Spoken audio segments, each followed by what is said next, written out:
Now, this is part 2, metabolic function of calcium. In part 1, we learned that the low concentration of calcium in cytoplasm is very necessary. Number 1, it prevent the precipitation of inorganic phosphate. Number 2, it prevent the competition with the magnesium. Number 3, to act calcium as a secondary messenger. Number 4, to act some enzymes like fructose 1,6-bisphosphatase and ATPase enzyme. So if calcium concentration is high in cytoplasm, then these functions will not be carried out in cell. So that's why low concentration should be in cytoplasm. And because of this low concentration cytoplasm, cell to cell mobility of calcium is very low, as well as calcium mobility in phloem is also low. This is the reason that why calcium move very poor in cell, because of low cytosolic concentration. And another part we discussed that in some cell part calcium concentration is high, like in cell wall it remains as a calcium pactate, in plasma membrane at the exterior surface it remains in exigual form, in vacuole as a free calcium, soluble calcium with other compounds, other ions with malate, oxalates and nitrate and colorides. And in endoplasmic reticulum this calcium is bound with the protein. So these are the some cell organelles where calcium concentration is high. Then in another part we discussed the metabolic function. Number 1, in cell wall stability we have discussed in first part. Cell wall, just it is for recall, cell wall, and in cell wall it remains in calcium pactate, and this calcium pactate is important for rigidity, and this calcium make the cross-linked chain of pactate. So it provides the rigidity of middle lamella as well as cell wall, and this calcium is also important to reduce the polygalactourinase enzyme, and this enzyme degrade the pactine. So that's why if calcium is present, it will provide the rigidity as well as it reduces this polygalactourinase enzyme activity. And this rigidity cell wall also help in resistance against fungal diseases and bacterial diseases. And second metabolic function was membrane stability. And in membrane stability the calcium act as a bridging cation between the phosphate group of lipid and carboxylate group of protein. So it acts as a bridging cation, that's why it provides the stability. While in case of cell wall and middle lamella it is present as calcium pactate. While in membrane stability it is in this form, and we have discussed in the first part. Now just it is for recall. And because of this rigidity, number 1, it help in the selective uptake of ions. Selective uptake of ion it help in selective ion uptake by cell membrane. Number 2, this help in the membrane stability, and membrane stability protect the membrane against the abiotic stress like low temperature, low oxygen, freezing, thawing, etc. And there are other roles also we have discussed in part 1, membrane stability, and also involved in the membrane repair. And third, we discussed that this calcium is required for cell extension where it is necessary for root growth, root tip and shoot growth, and cell division it is required for cell plate formation. During the cell division, this is the cell and cell plate formation. If calcium is deficient, then the cell plate formation will not take place, there will be no middle lamella and cell will not divide. So it is required for cell division for cell plate formation. And number 4, we will discuss the secretory processes, and calcium is present in cytoplasm in low concentration, but when calcium channels provide the calcium in cytoplasm, then some secretion is there, and this induce the cellulose formation, callose formation, mucilage, and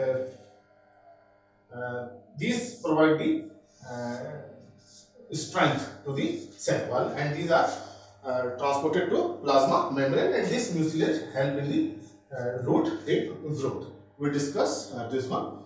And in this membrane stability, this is the major phenomena, and the other phenomena is that this calcium reduces the peroxidation of the membrane lipid by reducing the lipooxygenase enzyme. So this is the first mechanism. Another mechanism which provides the membrane stability is the reduce the peroxidation of membrane lipid. Membrane lipid. This is the another mode of action which provide the membrane stability. So these are the some functions which we discussed in part 1. Now in part 2, the another functions we discuss.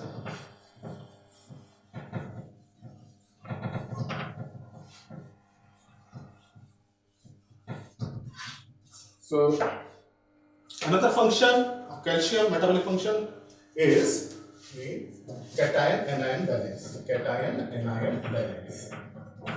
And this calcium in cytoplasm is present in very low quantity, and it is transported into vacuole.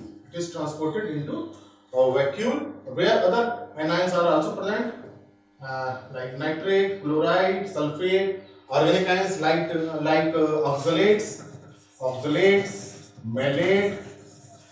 These are the inorganic. These are organic ions already present. So this calcium counter these anions like nitrate, chloride, oxalates, and malate in the vacuole. So in this way, when it moves into the vacuole, so cytoplasmic calcium content reduces, and this is very important to maintain the low cytoplasmic concentration. So it entered into the vacuole and combined by organic ions like oxalate, malate, and inorganic anions like nitrate and chloride. So that's why it maintained the cation-anion balance. And mainly calcium is present in the form of calcium oxalate. So this is the major form that this calcium occur in vacuole, like as calcium oxalate. Another role of calcium is in osmoregulation. Osmoregulation, and here this osmoregulation role is performed through a secondary messenger. Here calcium acts as a secondary messenger for osmoregulation, and this osmoregulation actually are Turger related process, particularly in stomatal movement, seismoelastic movement, nictinastic movement. So in this process, Turger pressure is involved, and in Turger pressure, what happens in this cell, potassium influx is there, or malate influx is there, or any ion flux is there, particularly in cell is chloride and potassium. So because of this ion concentration, when increases, then water move inside as a result of osmosis. So this movement of this flux of chloride, potassium, and malate. So these are the important flux or ions which regulate the Turger pressure in response to signals, and signals like seismoelastic movement like touch, and nictinastic movement like the light intensity, duration, which result the opening and closing of flower and leaves, and stomatal movement, stomata opening and closing. All these are the Turger related process. So whenever there is a signal like light, high light or low light, temperature, high temperature, low temperature, or touch, mechanical touch, then these signals are translocated or transmitted into physiological response, that is the Turger related process, and these signals are mediated by calcium. So these signals are translated into physiological response with the aid of calcium. So here calcium acts as a secondary messenger in osmoregulation. And the last metabolic function of calcium to act as a secondary messenger.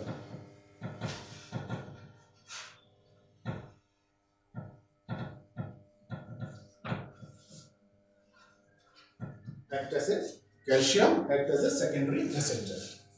Calcium as secondary messenger.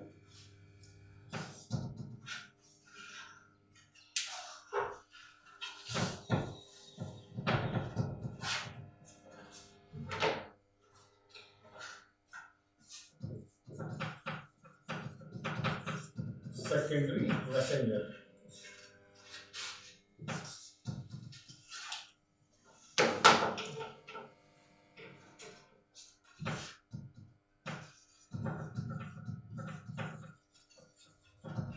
Calcium as a secondary messenger. So in this case, in case of secondary messengers, whatever signals are outside the cell, like touch, like mechanical injury, or light intensity, duration, or low temperature, or high temperature, etc. These or pathogen infection, bacterial infection or fungal infection. These are the some signals, and these signals are transmitted into the cytoplasm, and where some physiological responses occur, and the transduction of this signal into the physiological response, it is mediated by calcium. And how, we will discuss with the figure how this calcium acts as a secondary messenger.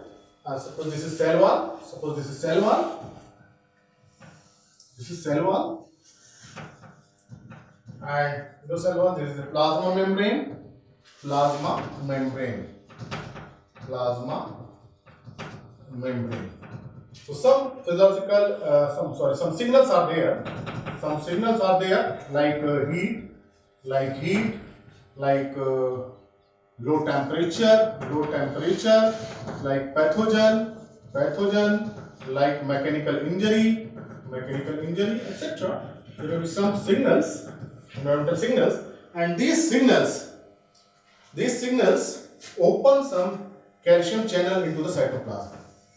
So depolarization of this plasma membrane is there, and the calcium channels are present, and because of these calcium channels, calcium move into the cytoplasm.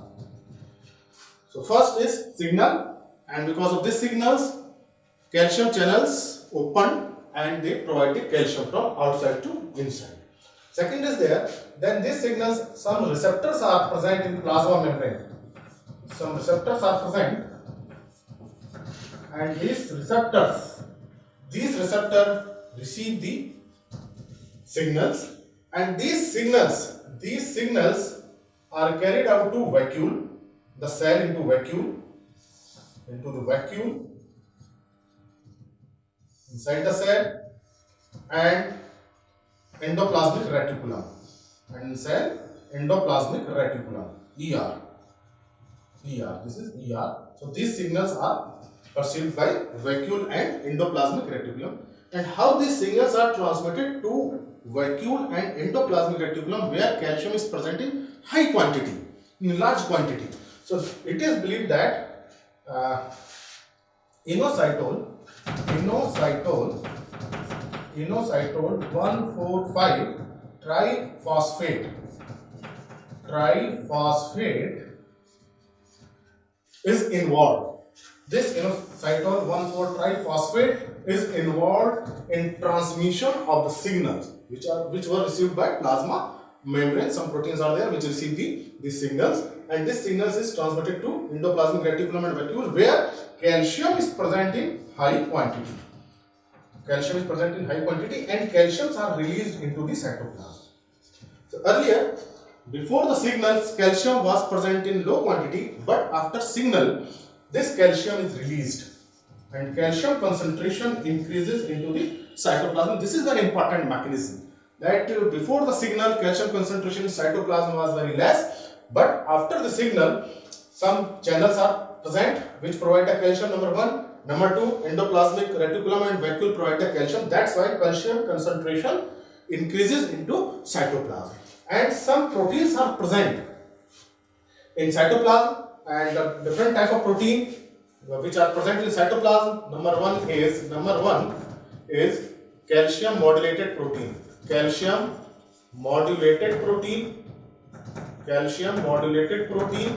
Example is calmodulin, abbreviated as CAM. These proteins are present here. Number two, CAM-like proteins. Another protein is calcium dependent protein kinases. protein kinases, and another is other calcium binding protein. Other calcium binding proteins like annexins. So these proteins are present. These proteins are present here. 1, 2, 3, and 4. So these proteins are already present in cytoplasm, and calcium activate these proteins. So these proteins are activated. These proteins are activated due to presence of calcium. Earlier these proteins were not activated because calcium concentration was low. But due to signal, the calcium concentration increases, and that's why these proteins activated, and this activation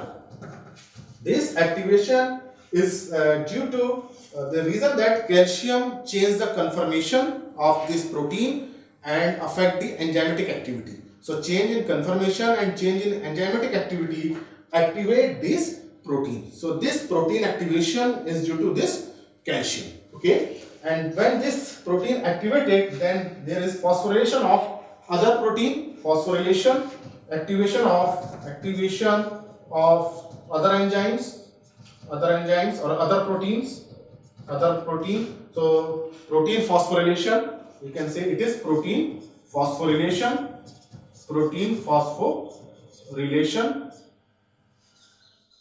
Because of this protein phosphorylation, enzyme activity increases, and this causes the physiological response. Response to the signal. Signal may be touch, may be low temperature, freezing, high temperature, anaerosis, low oxygen condition, maybe mechanical injury, and this physiological response is to this signal. So the physiological response may be cellulose formation at the plasma membrane, maybe callose formation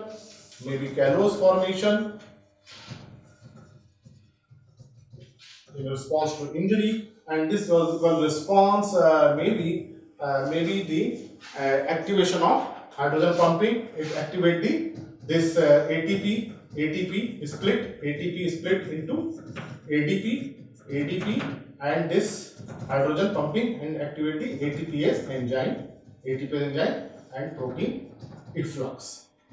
Hydrogen efflux. So there may be several physiological responses. These are some few examples how these signals are converted into physiological response. So this is the signal, and this is the physiological response. And this physiological response may be change in solute transport, maybe change in metabolism, change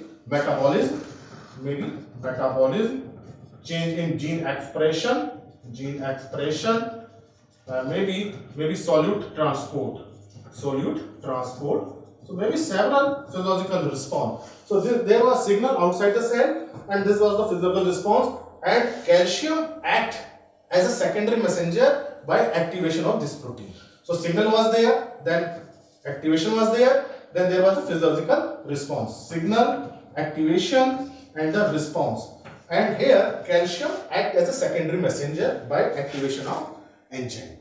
So this secondary messenger role is very important in this physiological response, and it is due to three important things. Number one, low cytosolic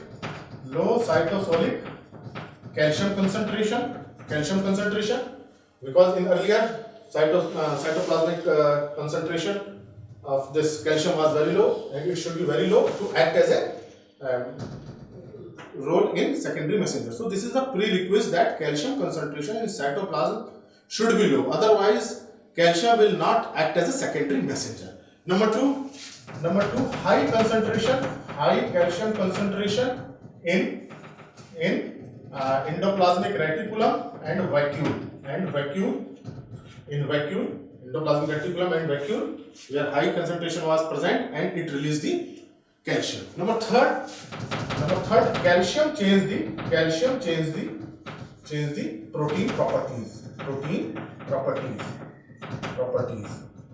Here, activation, conformation, change. Okay. So these are the three important phenomena which work in as a secondary messenger. So this was the role of calcium as a secondary messenger. This is very important role for physiological response. So in brief, we can summarize the metabolic function of calcium in plant cell. Number one as cell wall in cell wall rigidity because it present as a calcium pactate. Number two, membrane stability,